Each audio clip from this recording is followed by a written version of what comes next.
ซื้อได้สบายดีมื้อนี้ก็พอไปใส่แล้วเนาะมื้อนี้ว่าสิพากันไปใส่เบ็ดปักอันนี้ก็กำลังเฮ็ดเบ็ดปักเนาะว่าสิไปใส่เบ็ดปักว่าสิได้หรือบ่ได้บ้านก็มาเบิ่งนํกันอันนี้กำลังไปแล้วเนาะไปกับร้านทรายซื้อไม้มุกเดี๋ยวนี้เนาะ เบิ่งท่าย่างก็ฮู้นะนี่ก็ตามเหยื่อเนาะตามเหยื่อกำลังนั้น กำลังสิใส่เบ็ดแล้วเบิ่งกันว่าสิได้หรือบ่ได้ประมาณหรือบ่ประมาณก็สิเอาประมาณนี้เนาะอย่าเบิ่งกันไปเลย let's go ไป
เป็นอย่างไร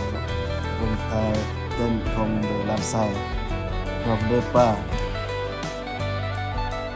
บ้านค่อยปลาเสื่อมบ้านเจ้าปลาหยังบอกกันปลาเป็นของดีใจได้เต็มเรียกแต่เต็มนี่คือเต็มแรกเนาะปลาน้อยนี่ก็เต็มที่2นี่เต็มที่2สิได้บ่ได้เบิ่งกันบ่ได้เต็ม2บ่ได้แต่ว่าเบิ่งทันเต็มที่3นี่สำเร็จนี่ว่าอู้ได้ปลาดุกนี่นะได้ปลาดุกตัวนึงเอาเบิ่งนํกันว่าสิได้หรือบ่ได้ว่าสิมาหรือบ่มาก็เบิ่งต่อเนาะพักยาวจังได๋ก็สิบ่มีใครอยากฟังเสียงบ่ม่วนพัก